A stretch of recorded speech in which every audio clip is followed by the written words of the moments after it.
In 1966, Mao Zedong declares a cultural revolution. He wants to establish a new form of communism, one that is more radical and far-reaching than ever before. At that time, there are only a few Europeans in China. What is it like to experience the movement from the inside? Far away in Europe, many young people are fascinated by this movement. Holding up placards with Mao's image, they take to the streets in protest against their own governments. It's often romanticized in Europe and remains a taboo in China to this day. What was it really like? The great cultural revolution of the proletariat.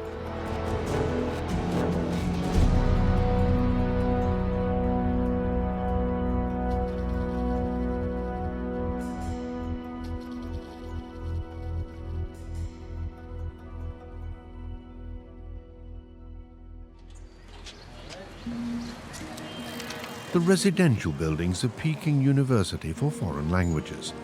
Paul Crook is from England and grew up here. Nowadays, he lives in London. His mother stayed here. Paul Crook visits her as often as he can. The 101-year-old is one of the few Western foreigners who followed Mao's communist movement passionately in the early days. In 1937, Paul's father, David, comes to China as a staunch communist. The young couple experience at first hand the upheaval of the socialist revolution in the rural areas. Well, of course, it brings back memories of what was happening then, and I'm just glad that some of it has been captured. I think that's very valuable. The Crooks moved to Peking at the end of the 1940s. The University for Foreign Languages needs native English-speaking professors at the time. My parents were very keen supporters of the communist revolution in China. They were treated with great respect and, and participated in life in the university. Up until the Cultural Revolution, mostly, it was a very positive experience for them. Paul Crook is also inspired by Mao in his youth. I think I must have been really quite excited about the idea of seeing Mao, even in the distance at a sports event. He was this great idol that we had in our textbooks and that people talked about. Rather like, I think, teenagers or pre-teenagers worship their pop idols, Mao Zedong has been revered since he established the People's Socialist Republic of China in 1949. In the eyes of the population, he created a new China. Following a century of shameful occupations, wars, and a brutal civil war, he epitomized the sense of a new beginning. For the first time since the days of the old empire, China is standing on its own 2 feet again. The charismatic Mao is the figurehead of communism, celebrated by the masses.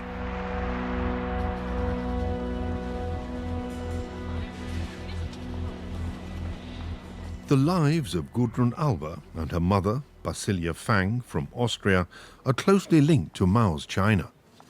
In 1951, Gudrun's mother, Basilia, emigrated to China with her daughter, who was 3 years old at the time. Little Gudrun experiences Mao's propaganda from as early as her first grade at school. I can remember in primary school textbooks, first you learned about the Communist Party and Mao Zedong as the first words you learned, before Papa, Mama, numbers and letters. As a single parent, in the early 1950s, Gudrun's mother Basilia falls in love with Fang Bing, a Chinese postgraduate engineering student. After their wedding, he wants to help China to become more industrialized, using his metallurgy expertise. He convinces his wife from Tyrol to accompany him to China, an exotic country back then. Well, we already knew about Africa, but China, totally unknown. It was too far away, but for some reason that didn't bother me at all. Gudrun Alba grows up with two half-brothers in Shenyang in northern China. Before long, she only speaks Chinese. Gudrun always felt Chinese. She got upset when anyone said she was foreign. The worst thing for her was having blonde hair. If only she had black hair, then she wouldn't stand out so much. I felt like I was the devil with everyone looking at me, touching my hair. Some children were curious. They had thick hair, I had thin hair. I had blue eyes. They all had black eyes. When I went out into a new part of town, the whole street filled up. The police had to come and stop the children so that I could get away quickly. Despite the Mao cult and communism itself, Basilia tries to raise her daughter to be a Catholic like herself. She has brought a consecrated image with her to China as a memory of her home in Tyrol. But the image, that there, is the archangel, the little one. You see, the one with the wings right there in the picture.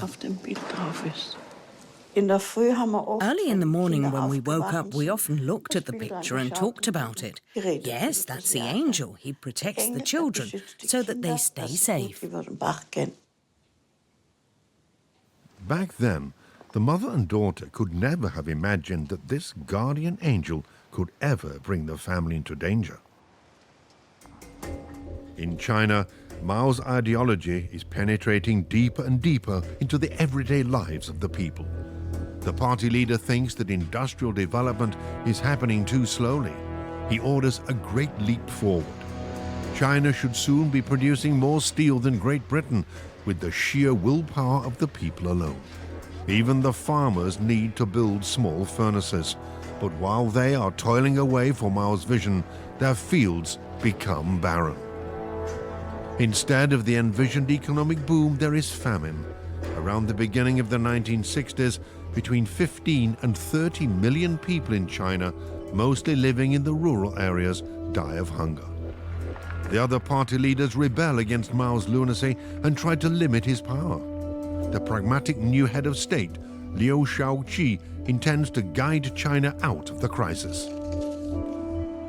In 1963, Irene Eckleben accompanies her husband Walter to China, a country shaken by crisis, as he travels to Peking as a correspondent for ADN, the GDR news agency. The couple are among the very few foreigners still allowed to enter the country. My husband could speak Chinese, so of course he was sent to China as a correspondent. And since I was his wife, I was sent along too. And people asked me to try and take some pictures. And so I wandered through the streets, endlessly taking photos.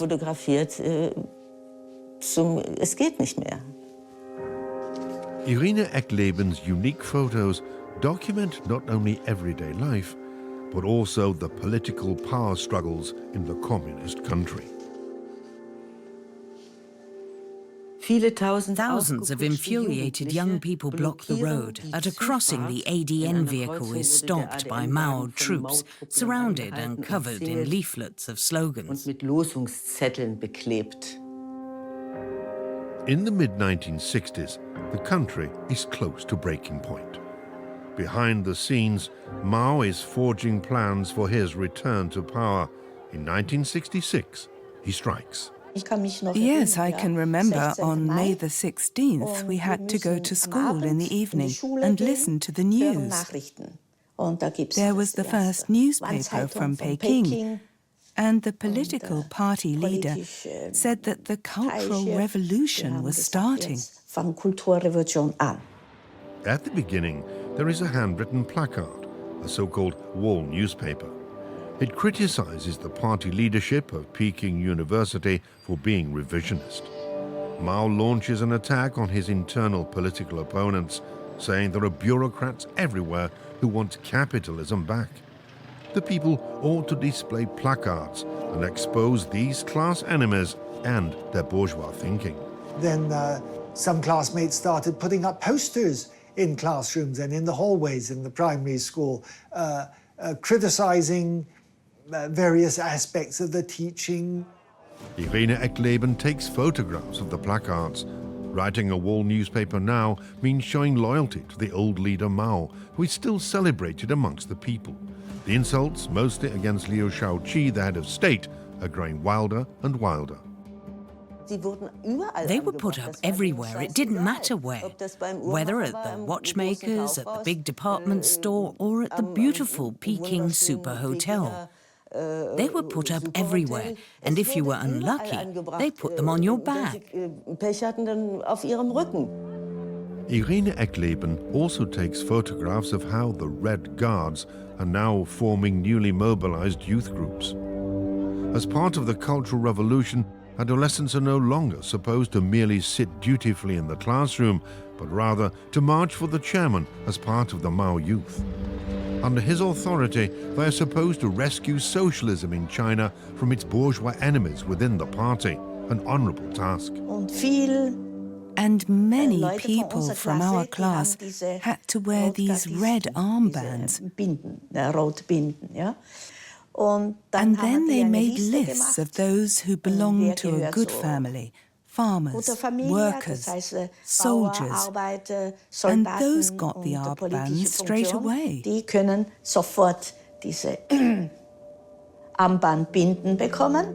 But Gudrun's Chinese stepfather is an intellectual, so she's not included. Then I went home and spoke with my mother and asked her what my grandma in Tyrol did for a living. She said she was a farmer. The next day I went to the office of the immigration police and said, I want to have it formally confirmed that my grandma is a farmer, which they did immediately. Yes, okay. You come from a farming family. And that's how Gudrun Alba becomes the only Austrian Red Guard, a young soldier for Mao. Just like millions of other young people, she wields the little red book carrying the words of the chairman. Very proud, of course. They had to go straight to the photographer, and we took photos.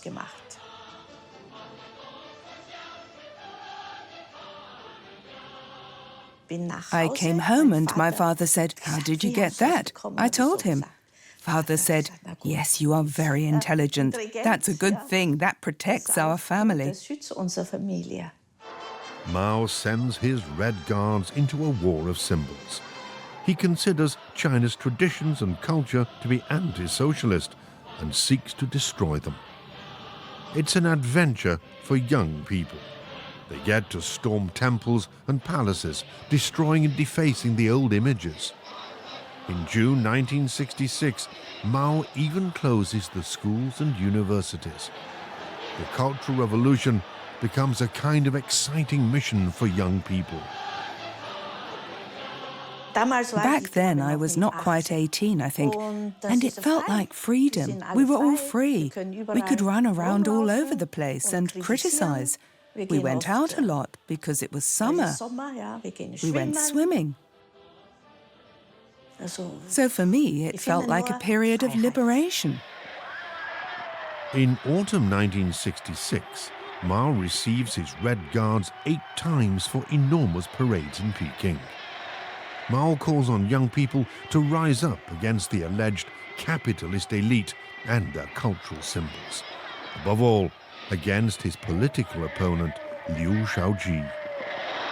Members of the European left wing are also fascinated by the propaganda images from China and the slogans depicting a vibrant, secure socialism that isn't stifled by bureaucracy. What at first looked like paradise on earth wasn't really. It was in fact a constant struggle.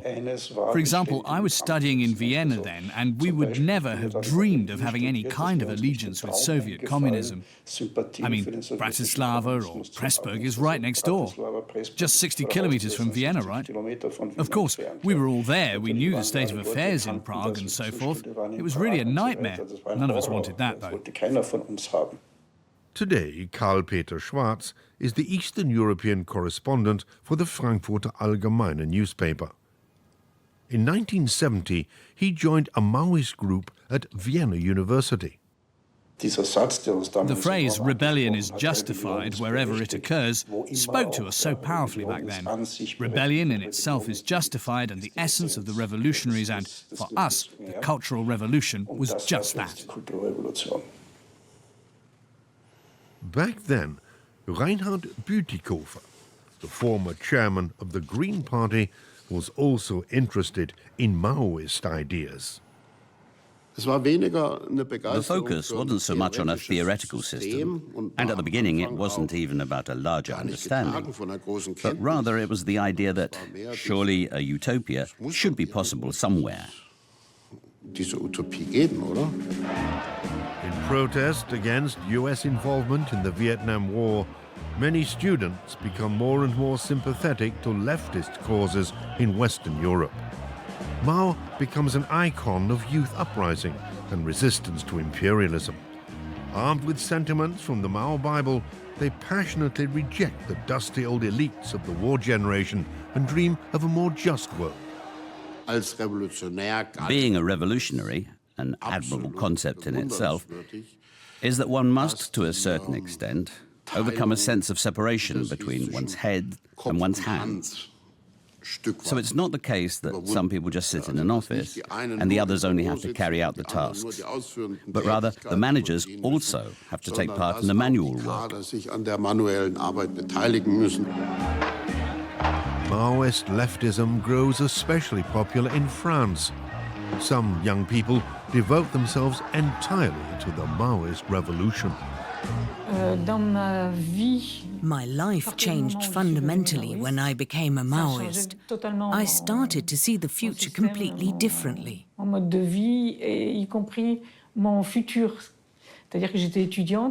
I was a student of sociology, and when Maoism came into my life, I went to work in a factory.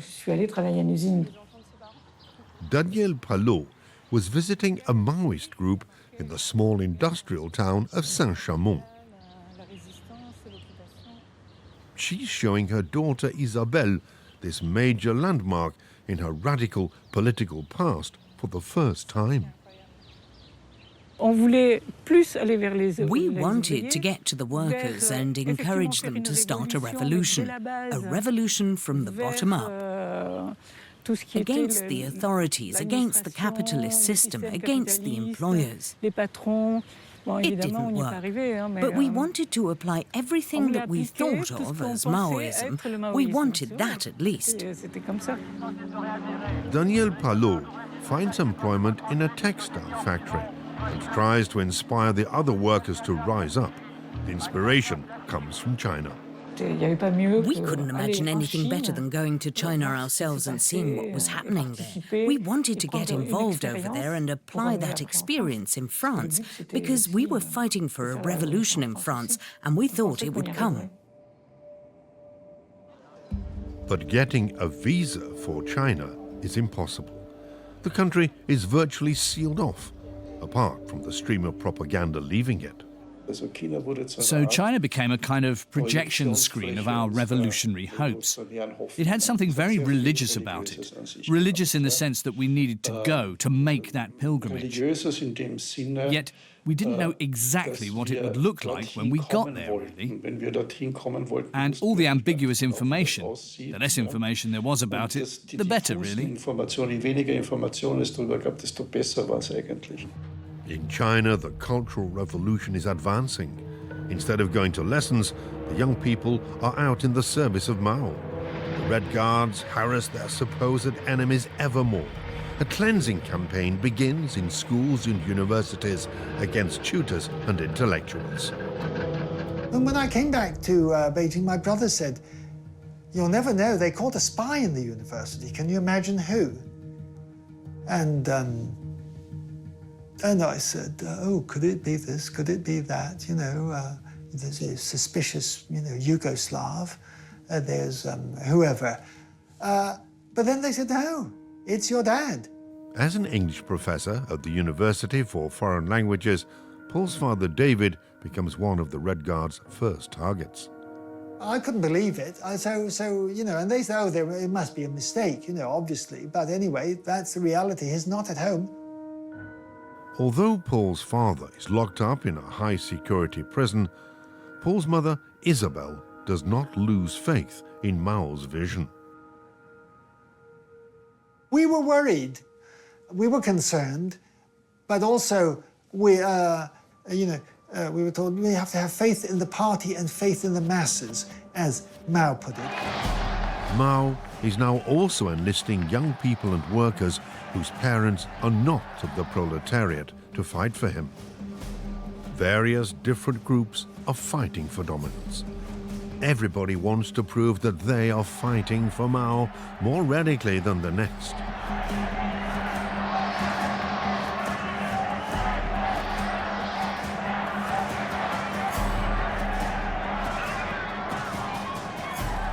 If you were the object of struggle, you had to show humility, and the guards ensure that you showed as much as possible. People who are considered to be class enemies are being exposed everywhere. The objects of the struggle were lined up on the stage with heavy bricks holding his head down, and contorted bodies with hands stretched behind the back, and then to say, "I'm a monster. Yes, indeed, I tried to subvert Chairman Mao's revolutionary line." Suspects are confronted with their supposed crimes in huge gatherings.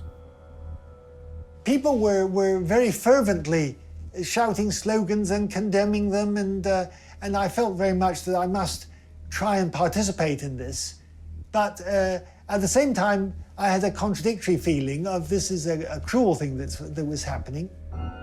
13-year-old Paul begins to lose faith while his father sits in prison.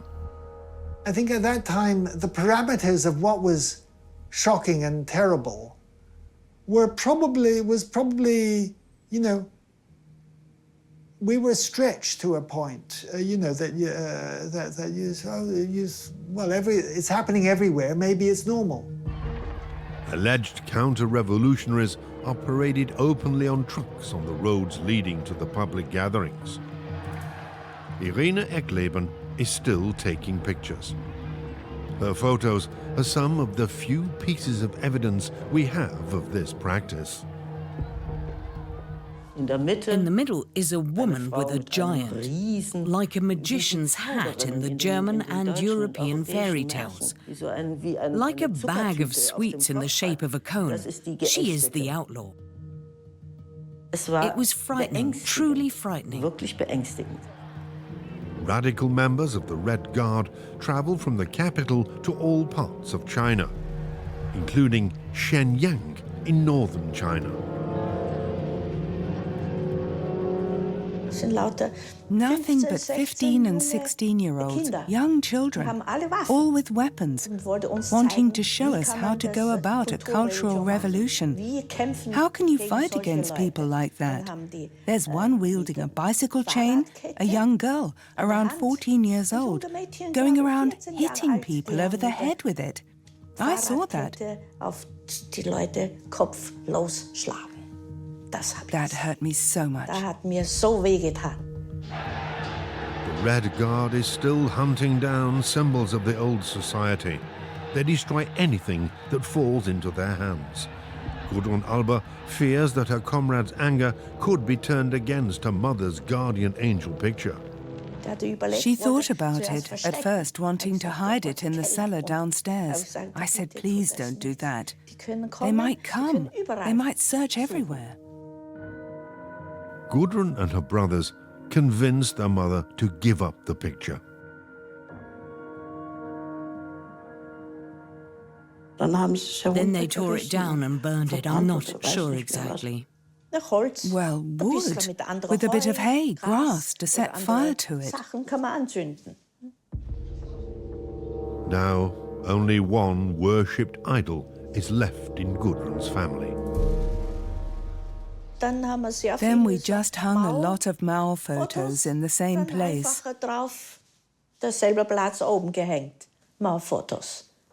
All of Mao. In one room, all 4 walls were covered in Mao photos. The Red Guards' rage is now out of control. Anyone who falls into their hands is locked up in makeshift cells and sheds. The terror increasingly intrudes into Paul Crook's life in Peking. After already having captured his father, they now target his mother. Well, she was, asked to attend what if you could call interrogation sessions, sessions to help clarify the truth about my father, but about what she was doing. The interrogations are endless. In the end, Isabel Crook is no longer allowed to go home at night anymore. She didn't think she would stay very long, but the next day they came and asked for her toothbrush, and then they came for a few more things, and eventually we recognized that she was not coming home anytime soon. The Cultural Revolution brings the country to a standstill. There is widespread chaos and terror. At the end of 1968, Mao applies the emergency brake. He orders the Red Guards to leave the cities and head to the country to work there. Around 20 million young people set off ecstatically. It's explained to them that they will learn from the farmers' revolutionary spirit.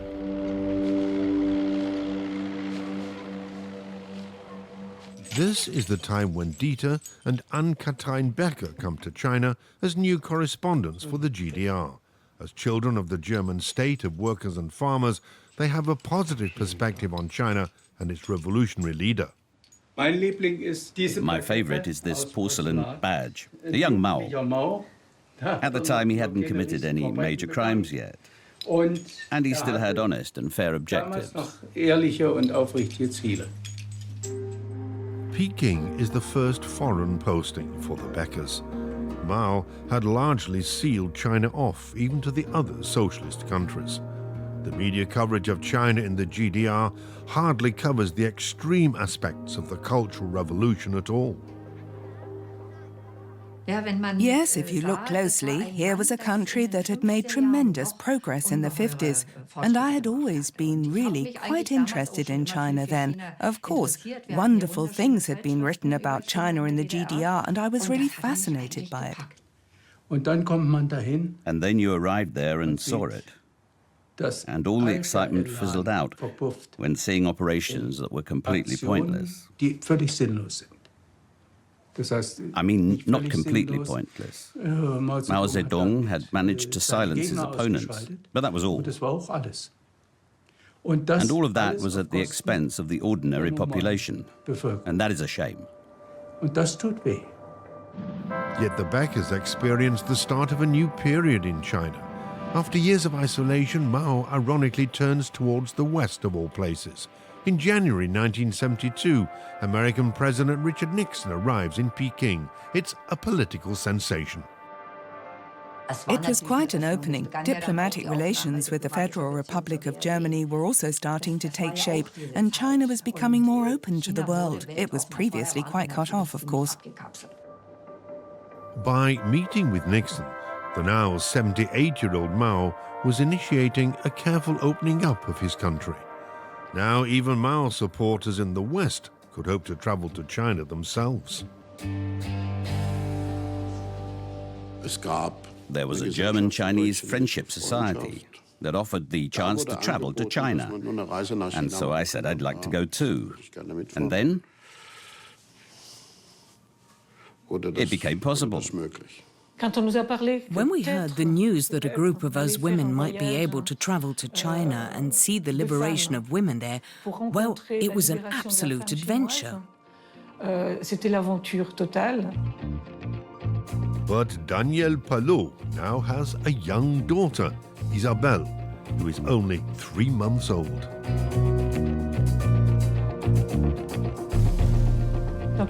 I had to decide whether to stay with my daughter and continue to breastfeed her or to travel to China. But I was a Maoist after all, and adventure was calling. It was hard, but I left my daughter behind with her father and travelled to China. From the summer of 1971 onwards, Mao supporters from Europe are the first to get a visa to enter the People's Republic for socialist friendship visits.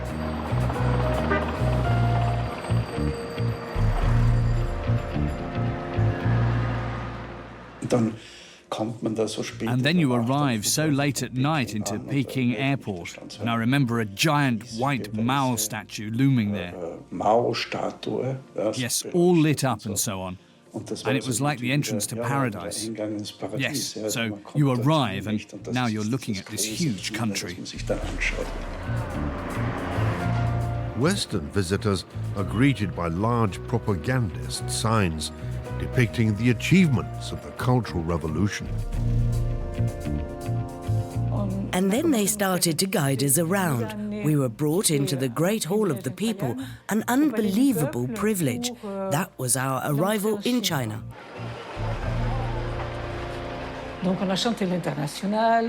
We sang the Internationale, our fists lifted. We were moved to tears. It was very emotional. We were groupies in China. An absolute joy. Daniel Palot has a 16mm camera in her bag to film for her comrades at home. The people's communes and the farmers at work, the great building projects, the factories, we'd never seen anything like it. Foundries where the sparks were flying. And the speeches that went along with them.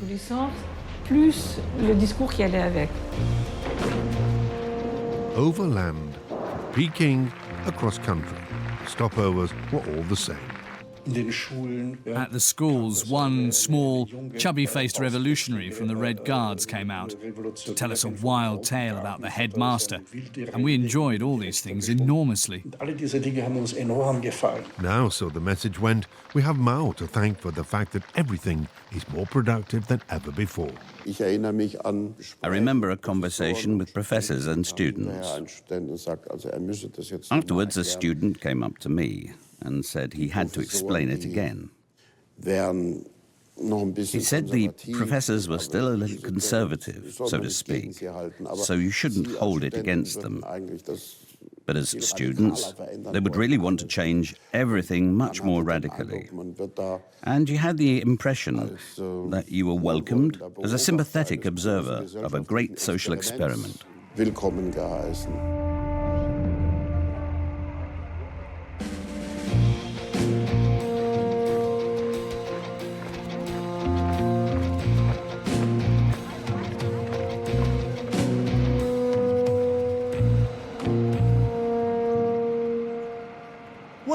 The fact that they came to visit, I think, reinforced our general faith that China was a place of world pilgrimage. But on the other hand, if you talk to these foreign believers who had come to admire the cradle of the Chinese Revolution or wherever it was that you met them, then you had a sort of, a suspicion of, you felt they were rather innocent. The visitors' journeys are planned meticulously to prevent them from going out and exploring on their own. Of course, we didn't see the horror. We didn't see how people were punished, flogged and executed. But rather, it was like a journey through the Peking Review, complete with illustrations. And you saw these pictures and we trawled through the images and we found it to be exactly as we had imagined. I mean, we didn't want to see it any differently. We wanted to get confirmation that it was good.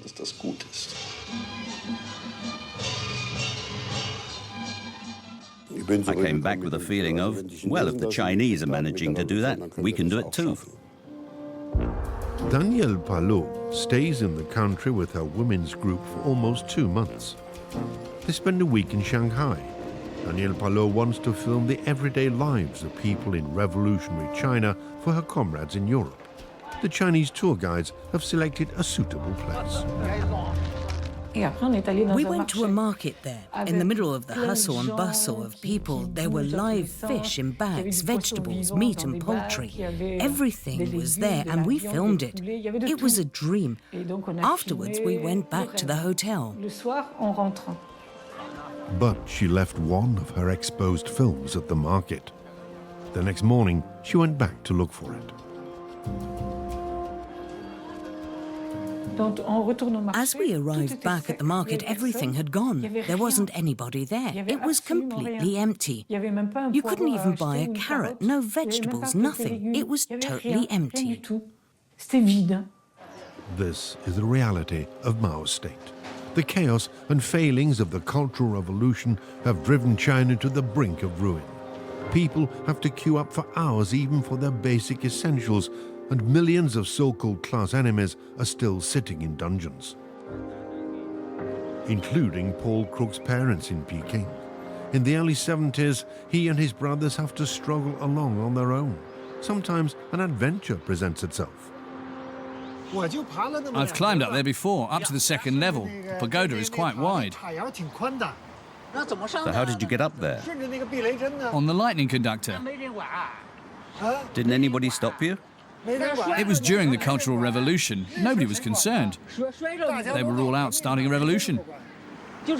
So you were just wandering around there and playing about? Yes, it was fun. Nowadays, nobody believes us until they see a photograph of it. Then they do.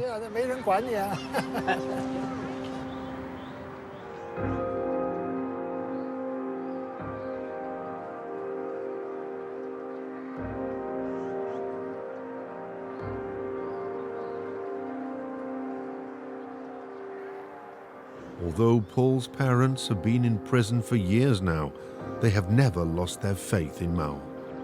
I think my father, during his time in prison, was in this state of mind where he believed that Mao was either misled or didn't know about what was going on, and if he did, then surely things would be put right. Paul Crook and his brothers didn't know exactly where their parents were held at the time. Then one day I was cycling to my German class at Peking University with my teacher, and I looked up, and at that window up there, on the second window on the third level, there was my mother waving at me behind bars. So I waved back, but then I thought, I can't keep my German teacher waiting, and I continued on, and I was able to say to my teacher, ich habe meine Mutter gesehen, and I was quite proud of myself. But I felt obligation not to skip a lesson.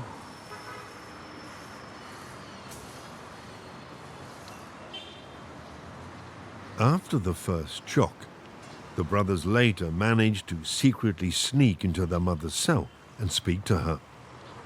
She was locked up under supervision with a couple of young teachers, constantly in the same room with her in case maybe, she thinks they were worried she might kill herself or do some other harm, so supervised very closely.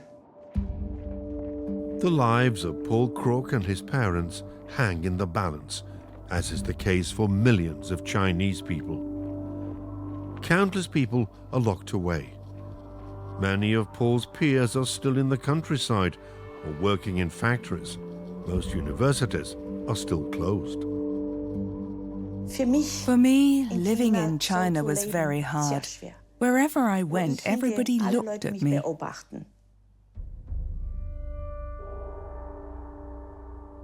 I always had to be exemplary, a good girl. And I had no freedom, none at all. And then I told my parents I wanted to go to Austria. But Gudrun is stateless. She doesn't have a passport. She is sent to work in a textile factory and is not allowed to leave China. Life is unpredictable. And in my father's case, he was a respected foreign friend one day, and next day he had been arrested. But then he came out and then he was exonerated. He eventually spent 5 years in prison in solitary confinement. We didn't even get to visit him for the first 3 or 4 years. Paul's mother is not freed either until the beginning of the 1970s. Only then is the family reunited. Despite their political persecution, Paul's parents don't want to leave communist China. For my parents, you know, they were revolutionaries for a world revolution, you know, so they happened to be in China, but they would certainly have wanted us to carry on the great ideal wherever we were, and that was not you know, they didn't feel that we had to stay in China. I wanted to go and see the world for myself, and for me, I think I wanted not to have to behave according to other, you know, strict guidelines, and I believed I would be a lot freer if I went to the West. Paul says goodbye to his family at the station in Peking. Before I left, my father said to me, "In the West, there are so many criminals, beggars. If it doesn't work out, come back right away." Chinese newspapers also report terrible conditions in Europe. Capitalism is right on the edge of collapse. Then I spoke to my mother and she said, "I came from Austria. I never saw those beggars." It's just propaganda. Don't listen to it. Gudrun is filled with doubt and says goodbye to her family as she sets out on her long journey to Austria. It was around 11 days by train.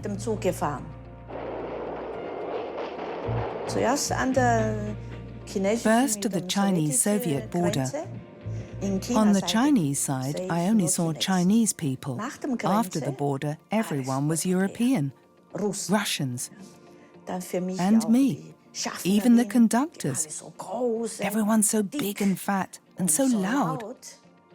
So interesting for me. My mouth wide open, their big eyes, just like the way the Chinese looked at me. In February 1972, Gudrun Alba arrives in Vienna.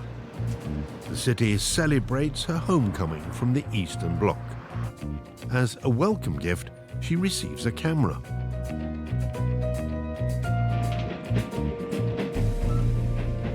Paul Crook leaves China for the south. I crossed the border from Guangzhou by train to Hong Kong. The world was such an exciting place. So I spent 10 days going to late-night cinemas, which I discovered were showing all kinds of Western, you know, Hollywood or whatever films that I'd never seen. Then I was young. Everything was new, everything was different. And I felt free. Nobody looked at me. I looked just like the others.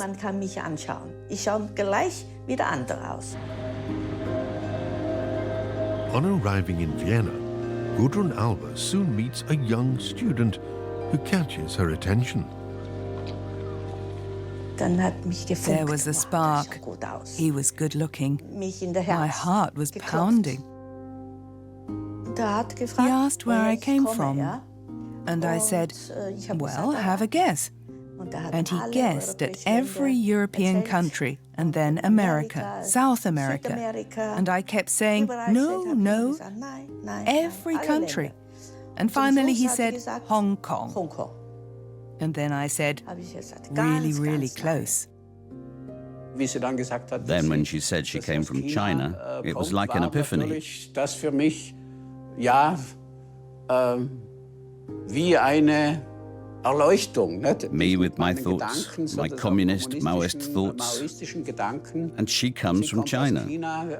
Now she can surely tell me a lot about the system, and it'll confirm what I have in my head already, so to speak. At this point, Sebastian Alba is a staunch Maoist student. He said, I don't understand why you came to Austria. China's so good. Then I said, well then, pack your bag. Go there. You'll be locked up by the second day. Only after Sebastian Alba renounces Maoism do he and Gudrun get married. She explained to me the full truth of what she had experienced, how it is in China, and that was really sobering for me. Mao dies in 1976. The masses gather for one last time for the great leader. With this, the nightmare of the Cultural Revolution also comes to an end. Millions were politically persecuted. Mao's rival Liu Shaoqi died in prison. Up to 1.5 million people in total lost their lives. Today, the legacy of the Cultural Revolution still weighs heavily on China. Maoists and the West also had to relinquish their idea of a Chinese utopia. As a leading Green Party politician, Reinhard Bütikofer turned to Realpolitik. After the Cultural Revolution ended, and even before its formal end, I could no longer ignore the fact that much of what I had seen had been superficial.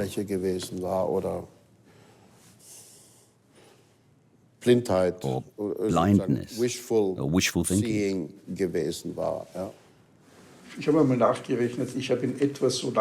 I worked out that it took me just about as long to free myself from this rubbish as it had been while I was in it. I was in it for 4 years, and it took me around 4 years to stabilize myself somewhat, to find myself again. So all in all, this red decade was a real loss. It gave me nothing. For the first time in decades, Danielle Palot is looking at the journals of her trip to China in 1971. Of crucial importance are the ones about the fake market in Shanghai. I feel disheartened. I don't want to work on this film anymore. I've completely given up. I don't understand anything anymore.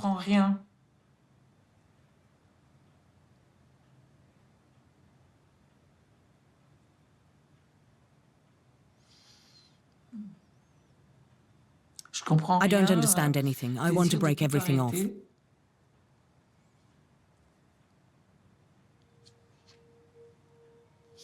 Please stop.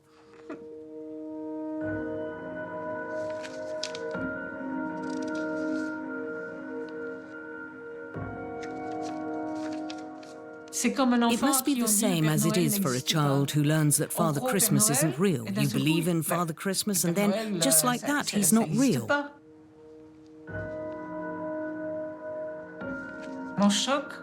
That was the shock for me, at that very moment in Shanghai, that there was no hope of finding the perfect society, that there was nothing that we could take back to France.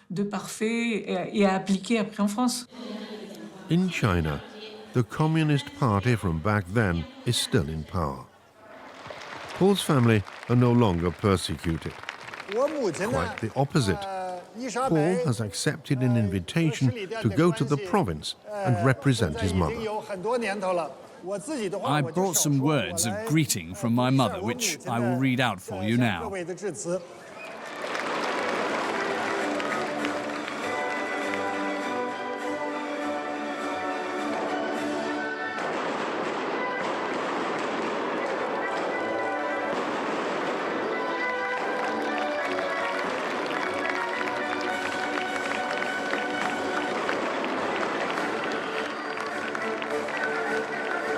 Kind of a Kafkaesque experience. If it's too much to take to to absorb it as horror. You mitigate it by a sense of the incredibly unbelievable, call it comedy, call it satire, call it whatever, you know. And it's one way of dealing with it. And I think that's one way that I was dealing with it, was to mitigate it with a sideways look at reality.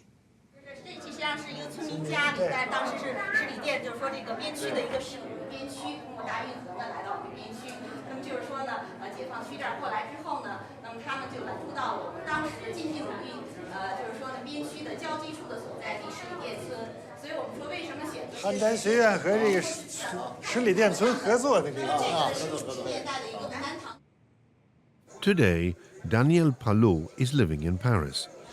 She has never given up on the search for ways to create a better world. Most recently, she has been inspired by the alternative Nuit Debout movement.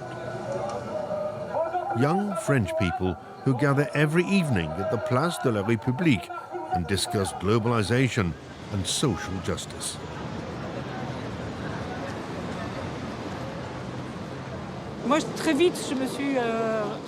It was really interesting because it reminded me of the early days of the 1968 movement.